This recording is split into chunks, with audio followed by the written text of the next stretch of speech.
vamos a cerrar con una predicación, con el título de la predicación, que es el libro que transformó el mundo. Y creo que todos sabemos, intuimos hacia dónde voy o hacia dónde irá la predicación del día de hoy. Evidentemente estoy hablando de la Biblia, y es que no es mentira, la Biblia cambió, transformó el mundo. Ya se los compartí en algún momento, que nuestra cultura de Occidente, América, buena parte de Europa, o si no es que la mayoría, África en algunos sitios, tienen las libertades que tienen, o tenemos las libertades que tenemos en función del cristianismo. O sea, es tan importante el cristianismo que afecta nuestra manera de vivir de todos los días. El derecho, las constituciones, los países independientes, las garantías individuales, todo eso nace a partir del pensamiento y del desarrollo del pensamiento cristiano a lo largo de Occidente.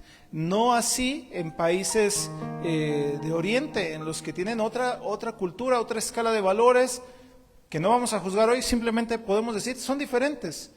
Hay limitaciones, hay algunas cosas que nosotros quizás si nos mudáramos a algún país de esos, estoy seguro que no aguantaríamos. Pero gracias a Dios estamos en Occidente, gracias a Dios estamos en México, y gracias a Dios nuestra cultura, sea como sea, con sus defectos y virtudes, está sentada bajo esta transformación de el cristianismo y de la Biblia.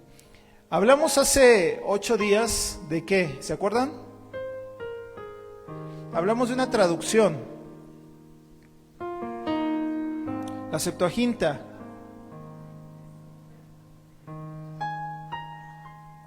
Septuaginta, que es o que significa 70, que hace alusión a los 70 ancianos que se cree o se registra que tradujeron la Biblia de qué idioma a qué idioma.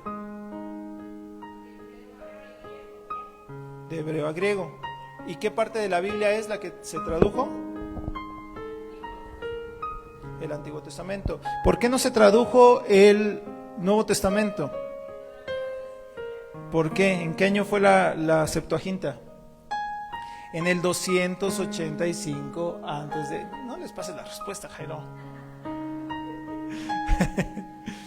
Bueno, entonces tenemos una idea de que para este año, en el mundo antiguo, con Alejandro Magno y sus herederos, los Ptolomeos o Seleucidas, principalmente, empezaban, por supuesto, los judíos repartidos por todas estas naciones a querer recordar sus enseñanzas. Pasó el tiempo, muchas generaciones fueron cambiando sus costumbres, algunas más que otras, y en medio de ese proceso se perdió esta capacidad para recordar el idioma hebreo, por lo que muchos ya no entendían. Es como cuando aquí hace 30 años, 40 años se hacían las misas, en México se hacían las misas en latín. ¿Quién entendía el latín? ¿Quién fue católico? Y sin razón de juzgar, ¿quién fue católico alguna vez aquí, de los que están aquí? ¿Escucharon misa en latín? ¿No? ¿Ya les tocó? ¿Y qué entendías? Ahora Dios, ¿no? Una cosa rara, ¿no? Nada más sabíamos que entendíamos el amén, ¿no? Y se necesitaba para aquellos tiempos, para los judíos que nacían evidentemente en otras naciones, porque alguno podrá decir, sí, pero si los judíos fueron esparcidos de Jerusalén a todas las demás ciudades, pues ellos sabían, sí, pero los hijos sabían menos, y los hijos de los hijos sabían menos, y los hijos de los hijos de los hijos sabían menos, hasta que un día desapareció y hubo la necesidad de traducir la Biblia, las enseñanzas de la Torá, de los profetas, es decir, el Antiguo Testamento, al griego. Ahora bien, eso ocurrió con Ptolomeo Filadelfo II, ¿vale? Él tuvo a bien solicitar a estos ancianos a Jerusalén para que fuesen ellos los traductores. Bien, entonces, hasta ahí vamos bien. Ahora, ¿Qué pasó después de eso? Después de la Septuaginta, ¿qué pasó?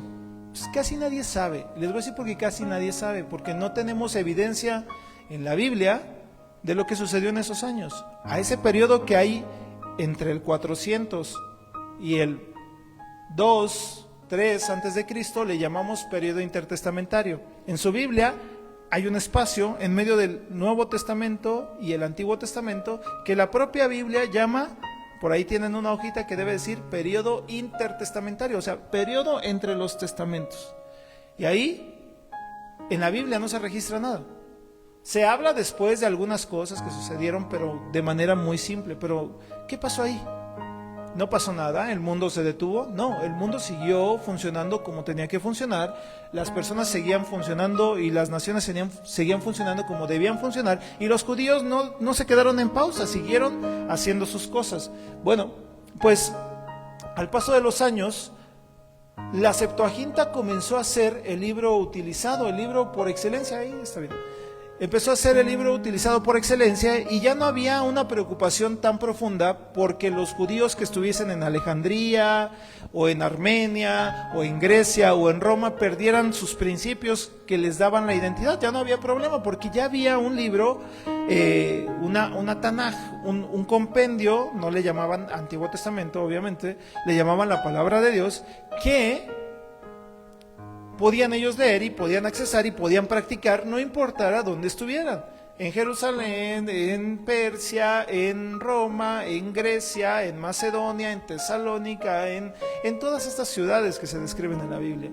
Y pasó así el tiempo, la gente hacía sus reuniones, obviamente la hacían en sinagogas, en lo que eran como pues espacios específicos de oración. Y comenzó, como comenzaría toda buena enseñanza, empezó a generar discípulos, empezó a atraer a personas. Como saben, más adelante hay gente que no es per se judía, que empieza a ser tentada, empieza a ser llamada en su curiosidad a estas cosas de los hebreos. Por ejemplo, uno de ellos fue Ciro, Darío, que aunque son un periodo un poco más atrás, ya tenían como esas inclinaciones a decir, bueno, el Dios de Daniel, bueno, el Dios de Sadrach, Mesach y Abednego. El propio Nabucodonosor, ¿no? Dice, reconozco el Dios de Sadrach, Mesach y Abednego como el Dios de dioses, el Dios verdadero. Es decir, ya esta idea del Dios de los judíos, del Dios de los hebreos, empezaba a ser una idea que empezaba a regarse por todo el mundo antiguo. Y no iba a ser la excepción con el periodo heleno, con el periodo de Alejandro Magno.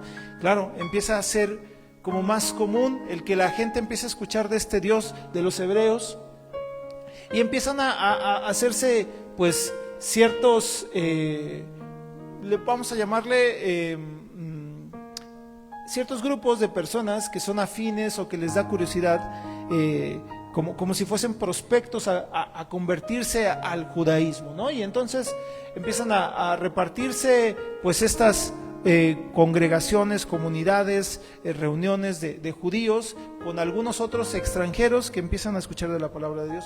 Pasa el tiempo y la gente, los judíos están en esto, leyendo, estudiando, hablando de los profetas, de lo que dicen los profetas, y muchos profetas, todos mencionan que en algún momento vendría un Mesías, todos. Y los judíos están aprendiendo de la Septuaginta, pero esperando al Mesías.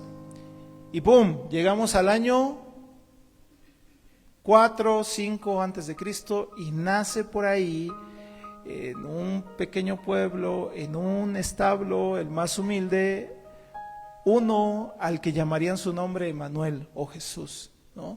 Dios con nosotros. Nacería de una virgen, él se convertiría en el Redentor y Salvador de la humanidad y nace y vive su ministerio, lo que ya sabemos de Jesús, lo que está escrito en los libros de los evangelistas. Y llegamos al fatídico año 29-30 después de Cristo y sucede la muerte de Jesús, terrible pero necesaria para el propósito que él buscaba. ¿Y después qué sucedió?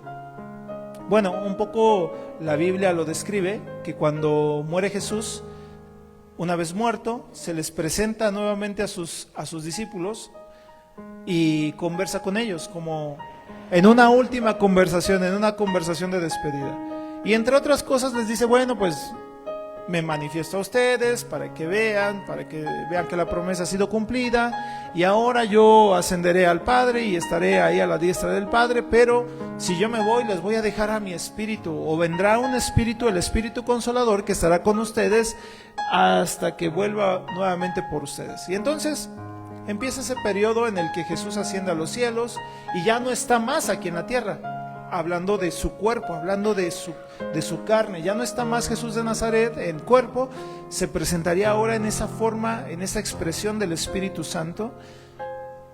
Y lo que seguía era algo natural, que era para lo cual Jesús llamó a los 12, que era compartir y hacer, llevar el testimonio de Él a todo el mundo. No lo puse ahí, Jairo, pero les voy a leer un poco algunos versículos que hacen alusión a eso.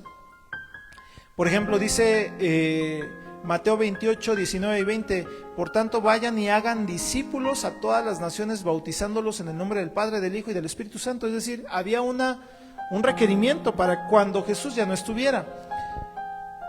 Y Romanos, por ejemplo, dice, necesita ver quién les predique, porque si no, ¿cómo irán si no hay quien predique? Y Juan 15, 27 dice, y ustedes darán testimonio también, porque desde el principio están conmigo. Había una encomienda de Jesús después de haber muerto y resucitado y ascendido a los cielos, y es discípulos, los 12, bueno, 11, porque ya sabemos lo que le pasó a uno, ¿no? Al traidor, murió.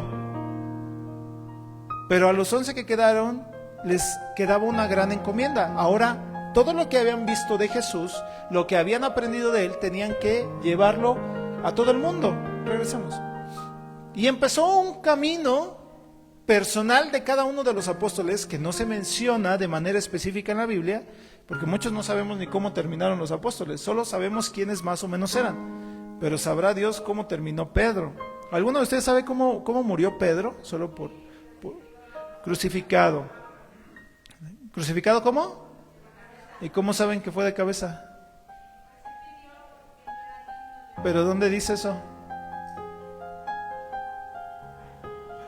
La Biblia no lo dice la tradición, ¿no? Hay testimonios de que en donde está ahora la catedral, la plaza de San Pedro, ahí en Roma, Pedro murió. Ahora, Pedro estaba aquí, Jerusalén, vivió su ministerio, predicaba a la gente. Y después de un cierto tiempo, ya cuando tuvo esta conciliación con Pablo, ¿se acuerdan de este pleito que tienen los apóstoles con Pablo? De, no, el evangelio, lo de Jesús nada más es para judíos, y Pablo dice, no, es para todos. Entonces Pedro dice, bueno, tienes razón. Empieza a cambiar su corazón, y Pedro empieza a caminar por aquí, por Siria, hacia el norte. Pasa a Antioquía, llega a Turquía, después llega a Grecia y termina llegando a Roma hasta acá, hasta allá llegó Pedro al final de su vida.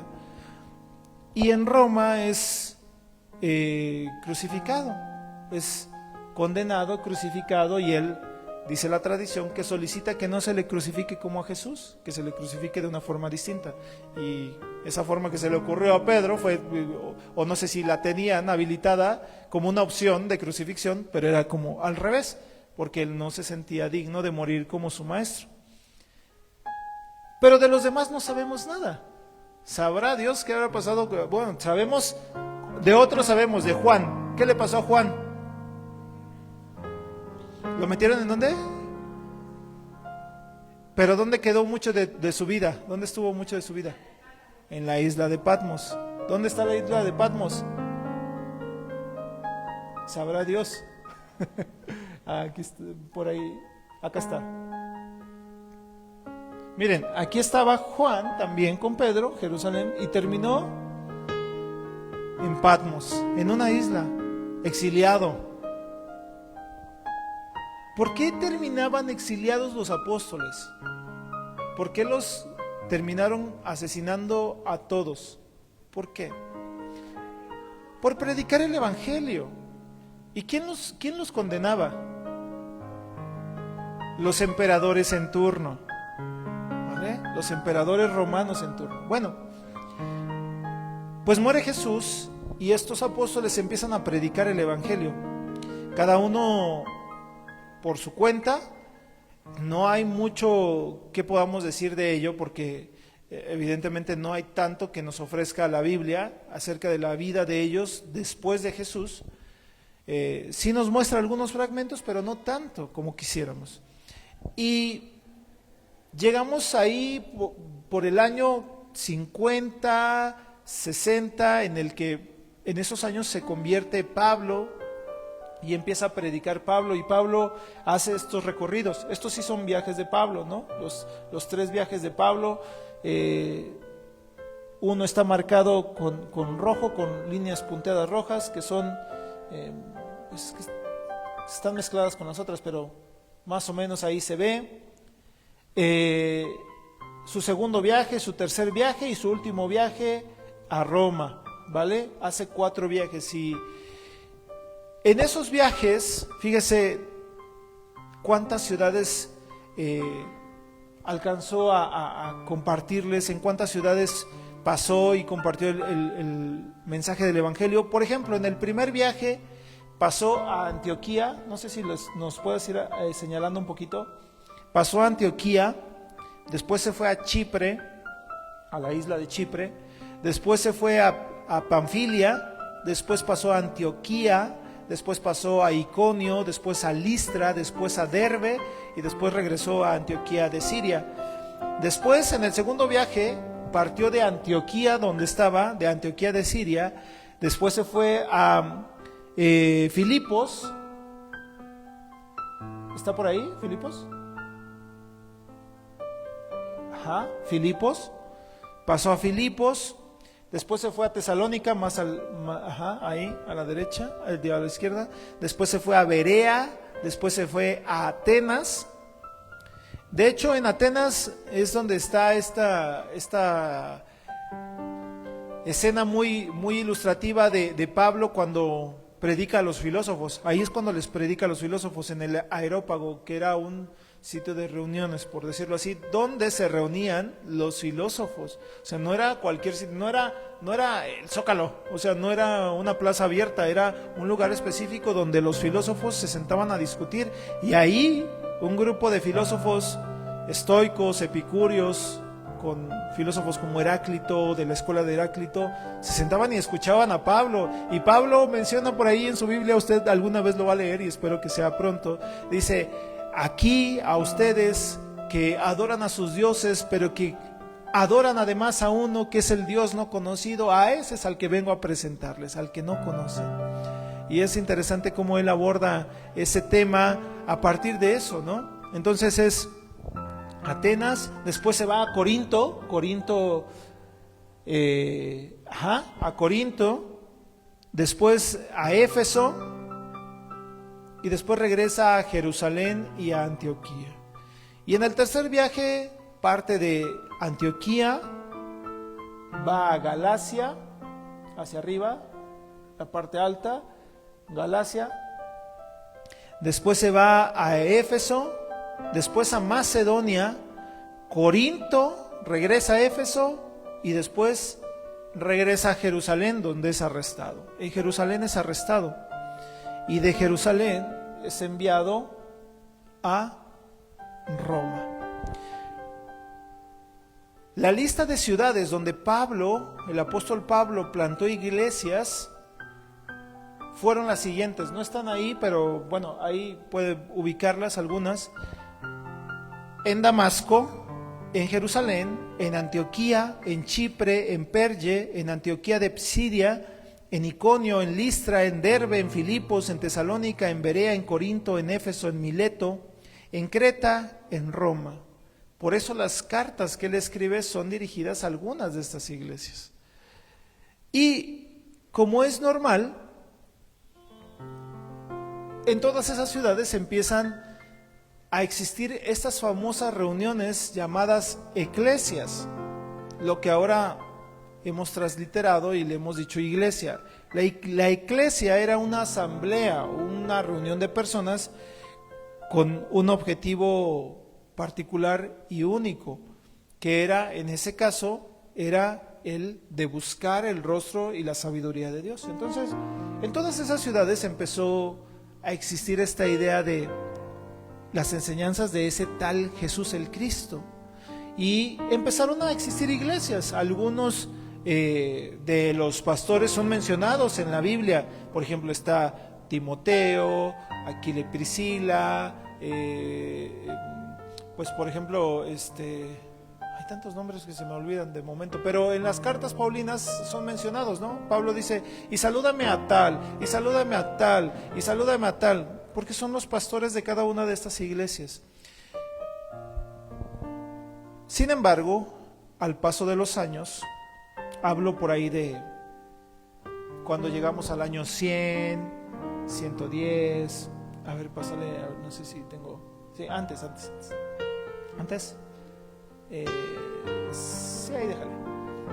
En esos años, obviamente, cada vez las iglesias se empiezan a volver más grandes y empieza a existir un problema. Hasta ese momento el único libro que tenían como referencia era la Septuaginta, ¿se acuerdan? Ya tenían 350 años más o menos usando ese libro, desde el 285 a.C. hasta, vamos, por el año 100, 150. Empiezan algunos problemas. ¿Y cuáles problemas crees que pudieran presentarse? Bueno, problemas muy lógicos de interpretación. Porque Pablo enseñaba y los apóstoles enseñaban. Sin embargo, en algún momento las iglesias empezaron a salirse de las manos. La enseñanza de las iglesias empezó a salirse de las manos de los apóstoles y de los que les sucedieron, porque al principio eran los apóstoles los dirigentes, pero murieron los apóstoles y tuvieron discípulos, y esos discípulos cada uno tuvo una iglesia, y después esos discípulos tuvieron discípulos y cada uno tenía una iglesia. Al paso de los años y de las generaciones empezaron a aparecer, comenzaron a aparecer o aparecieron herejías dentro de la interpretación de las escrituras. Es decir, empezaban a haber problemas de interpretación. Entre ellas, bueno, muere en este tiempo, fíjense, en este tiempo, en el año 100, 150, hacia el 200, obviamente empieza a haber una fuerte inclinación a que Pedro era un apóstol predilecto. Si ustedes se preguntan de dónde nace el concepto de Iglesia Católica Apostólica Romana, nace a partir de la muerte de Pedro. Los cristianos que estaban en Roma, una vez muerto Pedro, dicen, bueno, Roma es ahora la ciudad dueña del mundo, y en Roma murió Pedro. Y Pedro, por lo que leemos, fíjense, ahí es donde empiezan como esta serie de cosas. Pedro, por lo que leemos, fue predilecto para Jesús. ¿Quién caminó en las aguas de todos los apóstoles? ¿Quién se la pasaba más con Jesús? ¿A quién le enseñaba más Jesús? Cuando el Señor Jesús le dice a los discípulos, ¿quién dicen los hombres que soy? ¿Quién le responde? Le dice, Señor, tú eres el Cristo. Y le dice Jesús, dice la Biblia, Jesús se regocijó y Galeázato, brincó de alegría y dijo, bienaventurado eres, Pedro, porque no te lo reveló carne ni sangre, sino ¿quién? Entonces le dice como que está conectado con el Padre. Es decir, hay muchos versículos en los cuales parecería que Pedro es predilecto, que es como el consentido, ¿no? Como el más importante, aunque se dice de Juan que es el amado. Pero de Pedro con Pedro había una predilección, ¿no? Y no solo eso, sino en el versículo en el que se asienta esta serie de versículos de la predilección de Pedro por sobre los demás apóstoles, es el famoso versículo de Mateo, ¿no? Y aquí te digo que tú eres Pedro, y sobre esta piedra edificaré mi iglesia, y las puertas del Hades no prevalecerán contra ella. Y entonces, claro, los cristianos de ese tiempo dicen, no, pues es Pedro, el mero mero es Pedro. Y entonces dicen, Pedro será la referencia como el padre de la iglesia, el papa de la iglesia. La palabra papa viene de la concepción de la palabra padre. Entonces dicen, Pedro es genuinamente el primer padre de la iglesia. O sea, si alguien es el primer líder de la iglesia, será Pedro. Y de ahí nace esta concepción de que la línea de los sucesores de Pedro serán llamados padres, serán llamados papas. A partir de eso, de que ese grupo de cristianos en Roma dijeron, aquí es donde está la sede del poder, esta ciudad es la ciudad importante, las demás son colonias, son territorios conquistados por el imperio romano. Y entonces, como aquí murió ese tal Pedro y ese Pedro era el predilecto, entonces a partir de ahí ejerceremos una línea de sucesores llamados padres. En aquel momento eran obispos, ¿no? Pero llamados padres de la iglesia. Y de ahí surge la sucesión papal a lo largo del tiempo. Pero bueno, entonces empiezan a existir, vamos a la siguiente, empiezan a existir no solo esas interpretaciones, empiezan a existir otras. Y estos hombres son un parteaguas, uno es Nerón, emperador romano, y Calígula, empiezan a someter a persecución a los cristianos, porque los cristianos empiezan a convertirse como en pequeños grupos que al juntarse se vuelven más grandes y más grandes y más grandes, y los romanos, los emperadores romanos, algunos no les hacen caso. Miren, yo me hice un acordeón, por ejemplo, cuando vivió Jesús, estaba el César, ¿se acuerdan? Se llama Augusto, o César Augusto, o Octaviano, como le quieran llamar. Después, cuando murió Jesús, estaba otro emperador, ya no era César Augusto, era Tiberio. Después que murió Tiberio, llegó Calígula, después Claudio y después Nerón, por ahí de los años 50 y 70 después de Cristo. Y ellos fueron muy perseguidores. ¿Se acuerdan de lo que dice el libro de los Hechos? Que perseguían a los cristianos y que cada uno se fue por donde pudo. Y dice la Biblia, y en el templo y por las casas no dejaban de predicar el nombre de Jesús y de las enseñanzas de Jesús. Bueno, eso sucedió con estos hombres. Básicamente, los demás muchos fueron tolerantes, muchos eran neutros, como por ejemplo Tito, como Galba, Otón. Algunos no les importaba, pero algunos otros decían, hay que tener cuidado con esos cristianos, porque podrían, con sus ideas, que son contrarias a las ideas de Roma, sublevarse, levantarse en armas, y entonces tendríamos problemas, porque ellos entendían que ya los cristianos estaban por todos lados. O sea, no nada más era que fueran un grupo en Roma, no, eran un grupo en Roma, eran muchos grupos en Grecia, eran muchos grupos en Antioquía, eran muchos grupos en Jerusalén, eran muchos grupos en Egipto. Entonces cuando se juntan, ellos decían, los emperadores romanos decían, si se nos juntan todos estos, vamos a tener un serio problema. Entonces por eso los perseguían. Y la iglesia, a pesar de todo, de las persecuciones, comenzó a crecer. Y empezaron a aparecer cosas, interpretaciones heréticas, siguiente, como la de Arrio. Empezaron a suceder cosas como la de Arrio. ¿Y qué decía Arrio? ¿Alguno de ustedes ha escuchado alguna vez del arrianismo? De Arrio.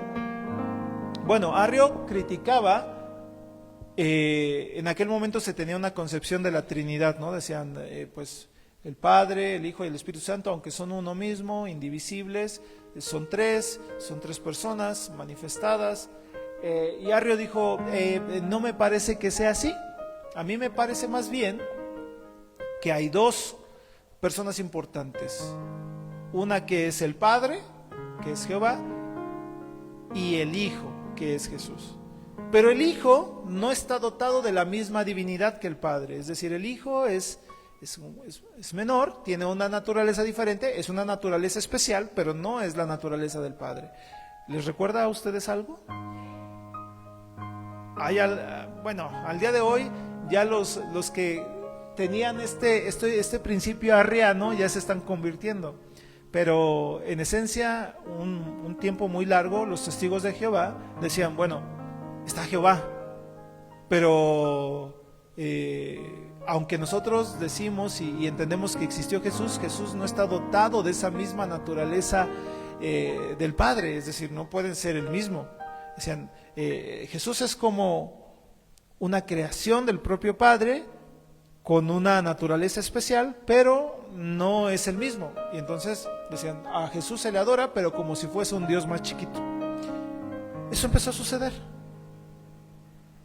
Y los arrianos empezaron a crecer. Eran grupos que interpretaban así la palabra y empezaron a tener muchos seguidores los arrianos. Y no solo ellos, también otros que venían de Marción. Marción tenía una interpretación distinta de la Biblia. Todos usaban la Septuaginta, pensemos en la Septuaginta. Y Marción decía, a mí se me hace raro que vengan estos ahora cristianos predicándome a un tal Cristo y que me prediquen de un Dios de amor, porque el amor el Dios que presenta a Jesucristo es un Dios de amor. Y yo leo la Septuaginta, el Antiguo Testamento, y encuentro un Dios que es como muy duro, como un Dios de justicia muy fuerte. Y entonces él decía, a mí se me hace que el Dios del Antiguo Testamento y el Dios del Nuevo Testamento, bueno, el Dios de lo que enseñó Jesús son diferentes. Entonces él decía, fíjense, la idea de él era, hay un Dios Padre, que es Padre de todo, es creador de todo, y hay un Dios pequeño que él creó, que se llama Jehová. Entonces él decía, encima de Jehová hay otro que es más grande, que es amoroso, y después él creó a Jehová. Y Jehová es esa parte, ese Dios que es un juez, que es castigador, y entonces son diferentes, porque si no, no me hace sentido. Muchos empezaron a seguir a Marción, muchos. Y así hubo muchos grupos. Miren, por ejemplo, los gnósticos, que decían que había una dualidad entre espíritu y materia, afirmando que el mundo material era maligno y creado por un Dios inferior.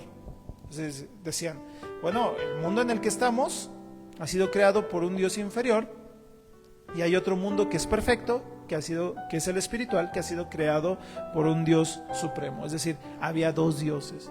Había otros que decían, fíjense, había otros que decían, a nosotros nos parece que Jesús es la esencia de Dios vertida en un cuerpo vacío, como en un cascarón que no tiene mente. Entonces Jesús en realidad es la esencia del Padre, pero no tiene esa parte de su carne. Entonces no lo consideramos como en esa parte carnal, sí lo consideramos como un Dios. Y había los opuestos que decían, no, Jesús, lo importante de Jesús es su carne, no esa parte espiritual de conexión con Dios o de naturaleza de Dios.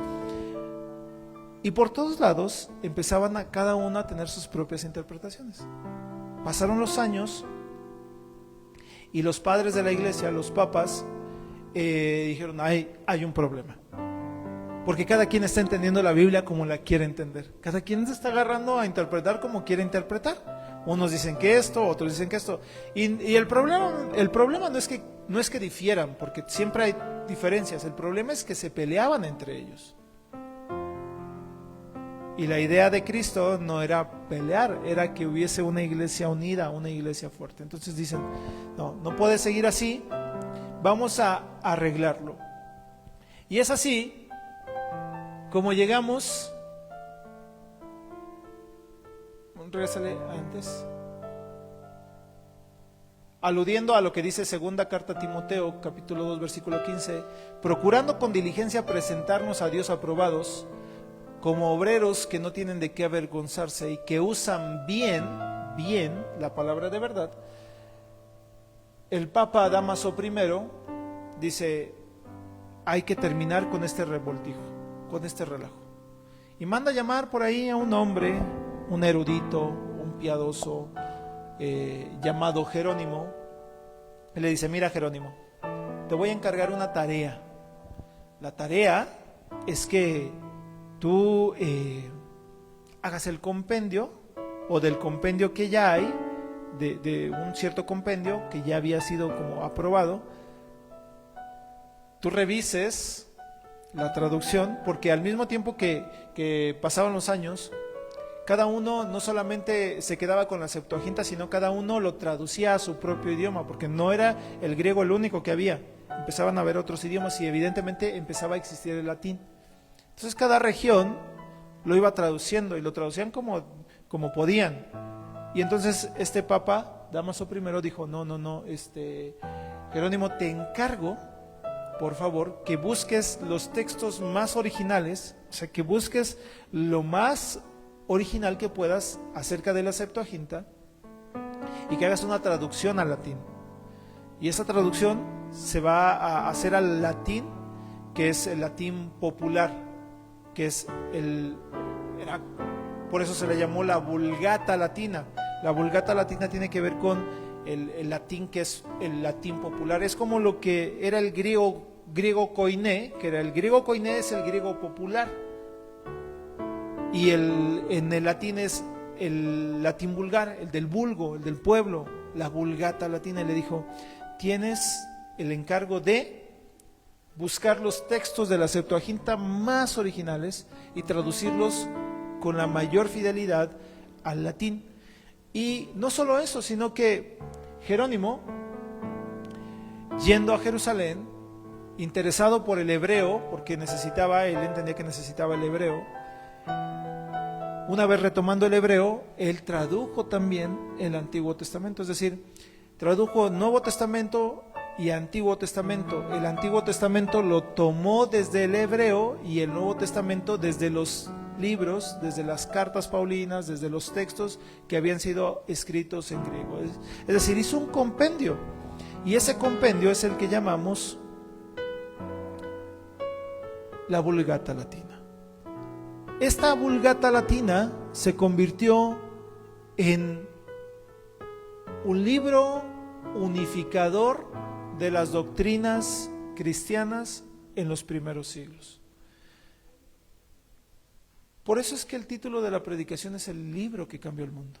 A partir de este libro, todos los demás las demás iglesias comenzaron a tener una palabra ya estandarizada. Ya no es como que la mía dice esto, la tuya dice aquello, la del otro dice otra cosa diferente. No, ya todos tenían una misma Biblia. La iglesia comenzaba entonces a estar unificada. Y es por ahí del año 325, me parece, ahorita les digo, cuando se oficializa, cuando se completa en el Concilio de Nicea, se establece esta necesidad de unificar, de traducir de manera fiel la palabra, y es en el Concilio de Constantinopla en que se cierra, se afirma, se toma como única y válida la traducción de la Vulgata Latina como la Biblia oficial para todos. Ahora ya era una Biblia completa. La Septuaginta no era una Biblia completa, era una Biblia del Antiguo Testamento, y la Vulgata Latina se convierte en la Biblia completa tal como la conocemos nosotros, más los libros apócrifos. Entonces es ahí, en el año 381, cuando ya podemos tener una Biblia completa. Y esto era en función de que había una preocupación real por estudiar las Escrituras. El libro de Proverbios 4:7 dice: sabiduría ante todo, adquiere sabiduría, y sobre todas tus posesiones adquiere inteligencia. Es decir, los primeros cristianos, a diferencia de hoy en día, que parece que esto ya no nos pega, tenían una preocupación ferviente por buscar genuinamente en las Escrituras el verdadero consejo de Dios. Se tomaban el tiempo de sentarse y aprender, escuchaban a los maestros, meditaban en las Sagradas Escrituras. Ahora no nos da tiempo, decimos, bueno, la leo cuando pueda, porque pensamos que ya no podemos entender nada más de lo que ya está entendido. Pero si algo me ha enseñado a mí personalmente la palabra, es que cada vez que tú la lees, la palabra misma puede enseñarte una cosa diferente.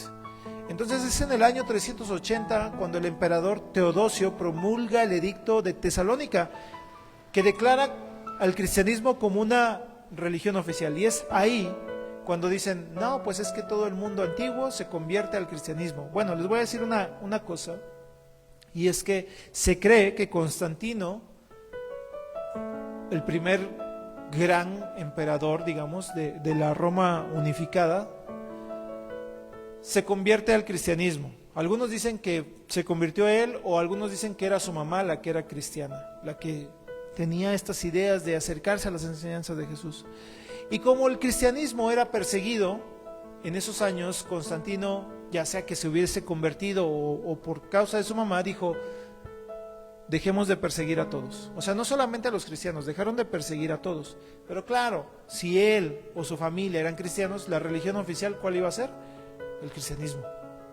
Es como los anglicanos, cuando los primeros reyes ingleses se establecieron ellos como discípulos de la iglesia anglicana, todo el reino se vio sometido al anglicanismo, es decir, todos se convirtieron a la iglesia anglicana y dijeron, esa será la religión oficial. La religión del emperador en turno era la religión oficial, y en ese entonces fue Constantino, y a partir de ahí es que se dice que todo el mundo, todas las bases del mundo, del desarrollo del mundo occidental, parten del cristianismo. Eso se fue solidificando en los concilios de Nicea, de Constantinopla y en los que siguieron después. Ahora bien, ese es el contexto histórico que nos lleva de la Septuaginta a la Vulgata Latina. ¿Qué pasó después? Bueno, poco sabemos, porque poco hemos estudiado, pero tenemos una idea de que hay una parte de nuestra historia que le llamamos la Edad Media. ¿Se acuerda usted de eso?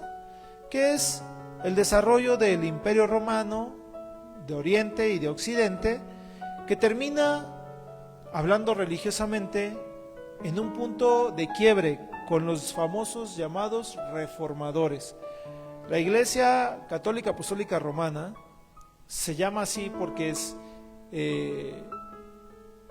católica. ¿Alguien sabe qué significa católico? Universal, es decir, era una iglesia que era para todos.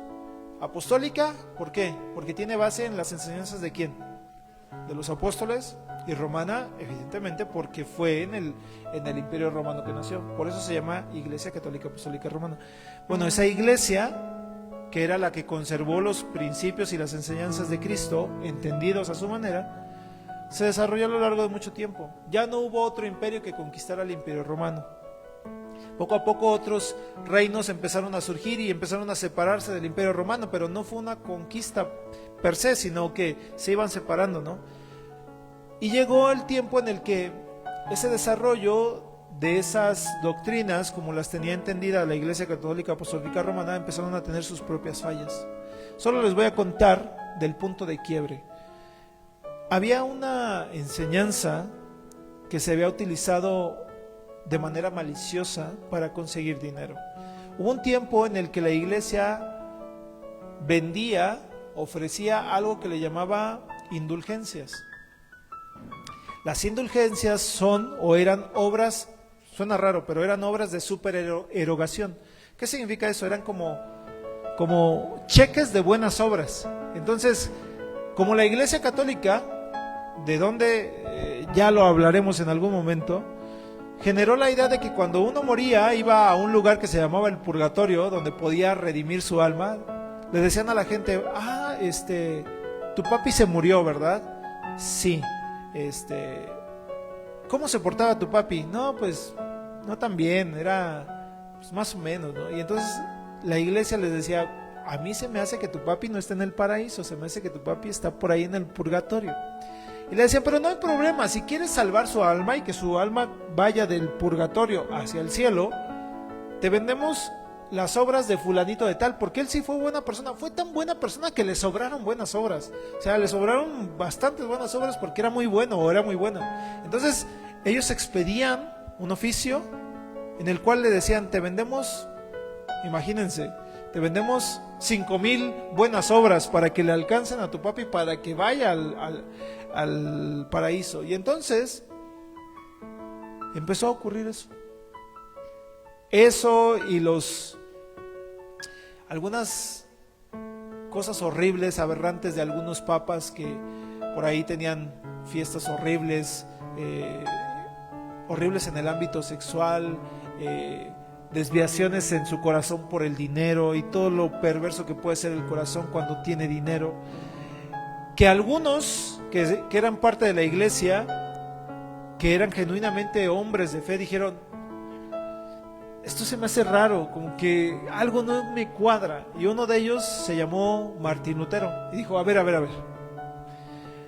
voy a tomarme el tiempo para sentarme y meditar la palabra y ver qué es lo que dice, porque me parece que lo que hacemos no parecería como que es lo que dice la Biblia. Y entonces se sentó, leyó, revisó, meditó y dijo, después de que hubo terminado: no estamos haciendo lo que deberíamos hacer. Y en Alemania, en la Catedral de Todos los Santos en Wittenberg, en la ciudad de Wittenberg, un día dijo: estoy harto de que esta iglesia, que ellos creían que era la iglesia verdadera, se lleven a cabo estas prácticas que son sucias y que ni siquiera son acordes a la palabra. Y dijo, agarró su trabajo, porque él iba escribiendo, él decía: esto no está bien, esto no está bien, y así hizo 95 posicionamientos, 95. Por ejemplo, los más importantes es que él decía: solo la fe, solo la gracia. Por ejemplo, la Iglesia Católica en ese momento decía: cuando alguien quiere salvarse debe preocuparse por dos cosas: por la fe y por las buenas obras. Y nosotros entendemos por la Biblia que no es por obras. Dice la propia palabra: no es por obras para que nadie se gloríe. Entonces, ¿qué hizo Lutero cuando se encontró con eso? Dijo: a ver, a mí mi iglesia me está diciendo que es por gracia, por medio de la fe, pero también es por las buenas obras que yo haga. Pero estoy leyendo la Biblia que dice que no, que solo es por la fe, por creer en Jesús. Dijo: no, esto no está bien. Y lo apuntó en una hoja. Y así, todas las cosas que encontró equivocadas, y fue a la catedral, fue a la puerta, como eran puertas grandes, ustedes saben, las puertas de una catedral, agarró unos clavitos, agarró un martillo y las empezó a clavar. 95 tesis, 95 puntos en los que estaba en desacuerdo. ¿Y qué creen que le hicieron los de la Iglesia Católica Apostólica Romana? Lo felicitaron, le dijeron: muy bien, hiciste tu chamba, estudiaste y te felicitamos, es más, te vamos a dar un regalo. No, hombre, ¿qué le hicieron? ¿Y qué les hacían a los que perseguían? Los llevaban de vacaciones por el Pacífico, los llevaban de vacaciones a Grecia, a las islas griegas. ¿A dónde los llevaban? A la cárcel. Y después, ¿y cómo mataban a los...? Porque les llamaban herejes, ¿no? ¿Cómo mataba la Iglesia Católica a los herejes? Bueno, la Santa Inquisición, ¿no? Santa Inquisición, Dios nos ayude. ¿Alguna vez han ido al Museo de la Tortura? Está macabro, macabro, pero en palabras mayores.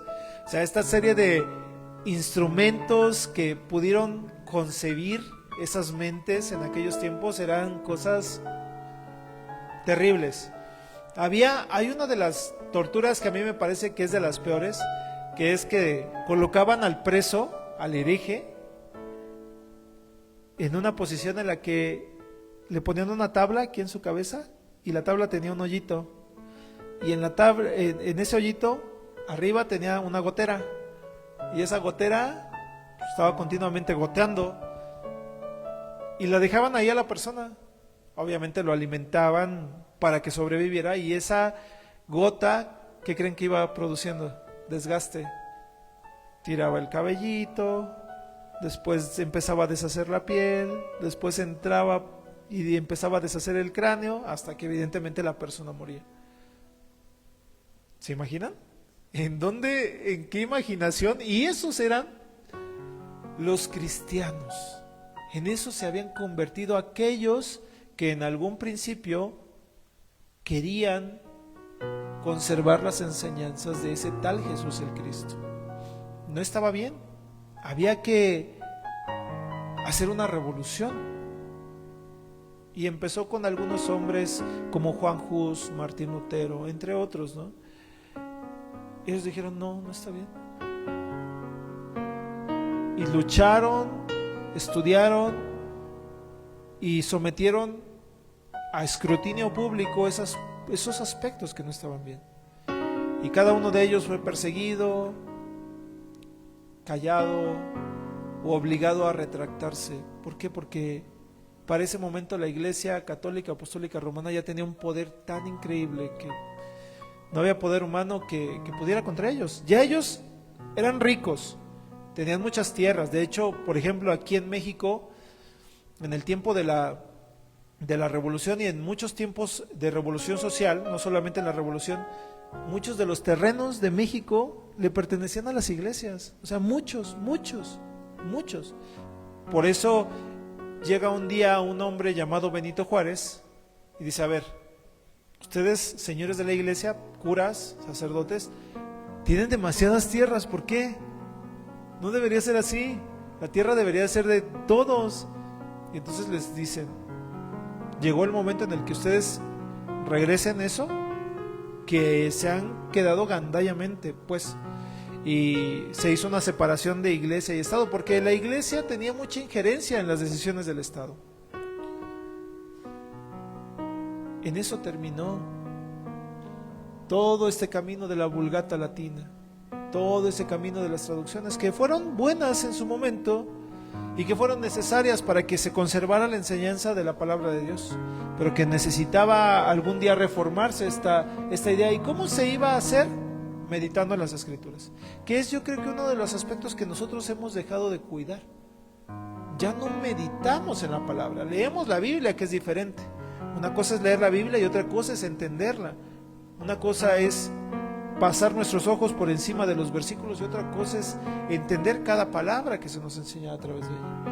La Biblia dice en Efesios 4, del 3 al 6, tenemos que ser solícitos en guardar la unidad del Espíritu en el vínculo de la paz, entendiendo que somos un cuerpo y un espíritu, como fuimos llamados también a una misma esperanza de nuestra vocación, un Señor, una fe, ¿y cuántos bautismos?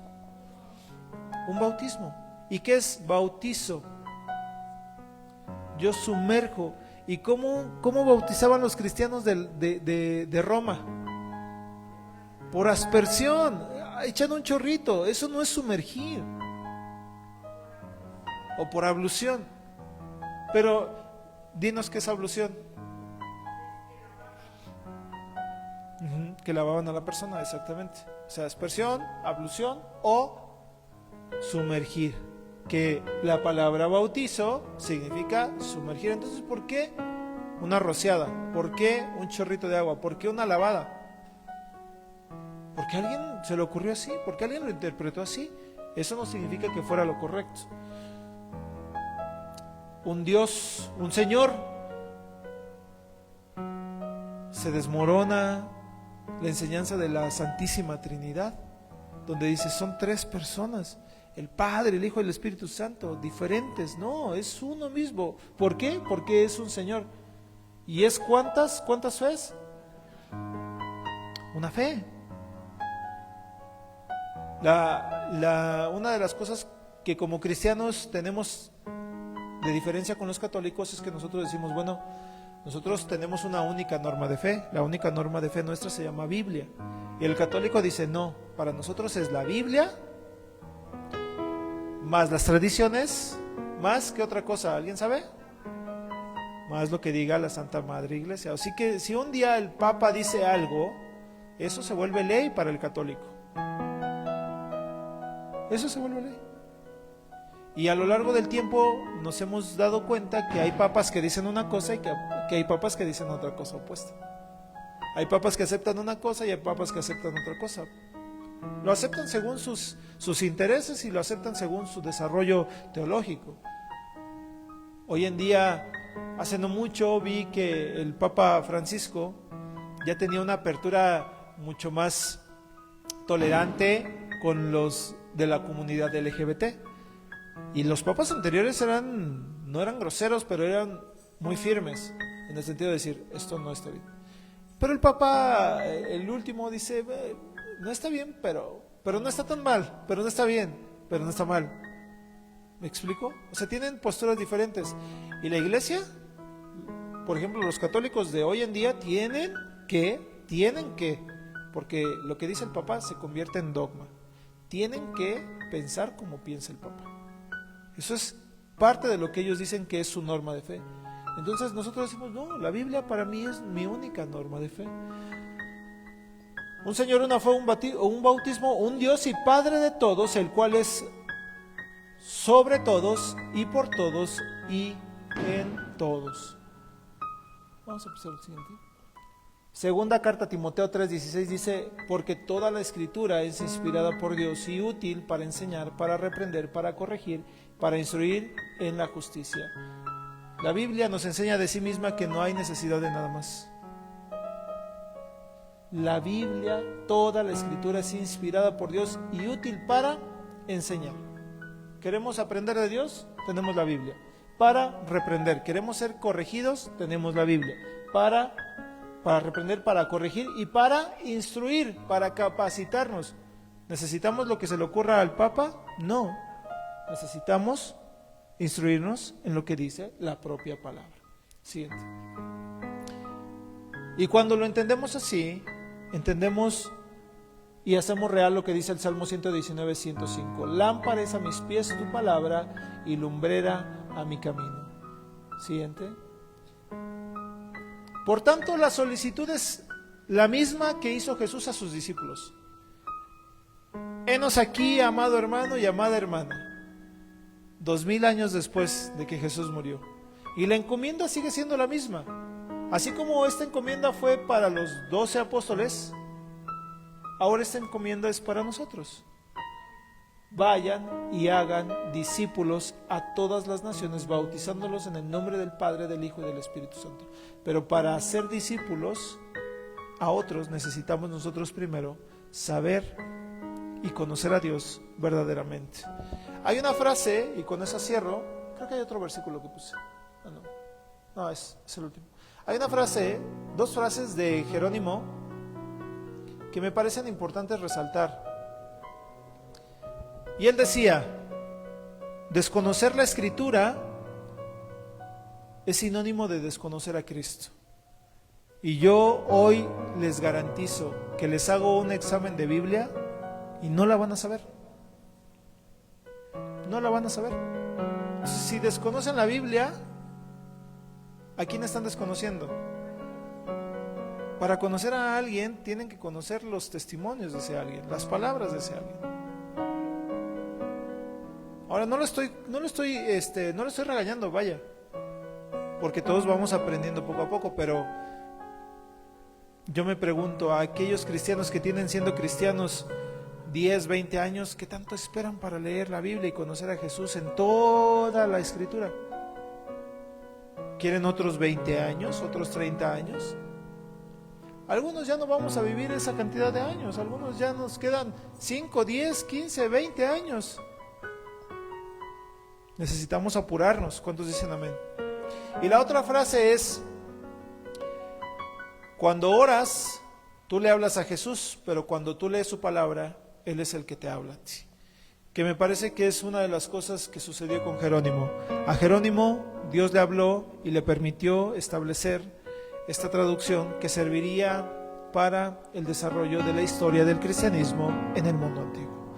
Así que por hoy hemos terminado. Espero que esta historia, este viaje por el canon de las Escrituras y algunos eventos importantes te dé una idea de por qué tienes un libro que se llama Biblia, de dónde viene, quién lo escribió, por qué se necesitaba. Y que entiendas el por qué estás sentado en una silla de una iglesia, cantando unas canciones, aprendiendo de Cristo, y que tú entiendas que todo esto tiene un propósito, un objetivo, que es el de que tu vida sea rescatada y de que tú rescates la vida de otros, y que entiendas el por qué todos los días te levantas y das gracias a Dios que hizo todas las cosas, y por qué cuando te sientas a la mesa le oras a Dios y le agradeces los alimentos, y por qué das tu ofrenda, y por qué eres generoso, y por qué ayudas al necesitado, y por qué haces buenas obras. Para eso es que necesitamos entender todo eso. Si no, hermanos, si no entendemos eso, estamos perdidos aquí. Y yo espero que tú y yo crezcamos todos los días y entendamos cuál es el propósito de Dios para nuestras vidas. Ponte en pie y concluyamos. Padre, en el nombre de Jesús te doy gracias porque hemos podido meditar en tu palabra. Bendice a mis hermanos, bendice a mis hermanas, que podamos ser enriquecidos todos los días por ti, pero también por el esfuerzo que imprimamos, Señor, a buscar y entender tus sagradas escrituras. Señor, llénanos de ti, llénanos de tu presencia y ayúdanos a ser discípulos y a llevar un buen consejo, un consejo sano, un consejo limpio, un consejo bien meditado, bien razonado de tu palabra. Señor, no queremos ser herejes, mucho menos ser neófitos, no queremos ser indolentes ante la necesidad de llevar el mensaje del Evangelio a otras personas. Por el contrario, queremos ser luz en medio de las tinieblas, queremos ser portavoces de tu Evangelio, de tus buenas nuevas de salvación. Gracias porque hoy hemos podido meditar en tu palabra y lo hacemos con alegría de corazón. En el nombre de Jesús, amén y amén.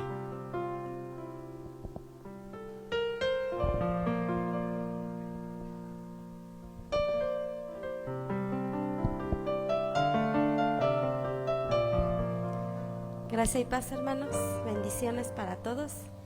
Y hoy en esta mañana oremos y clamemos al Señor por las peticiones y las necesidades que hay, tanto de la iglesia como de nuestras familias y como de todo el mundo. Amén. Padre bendito, hoy en esta hora, en este momento, en el nombre de tu Hijo amado, Señor Jesús,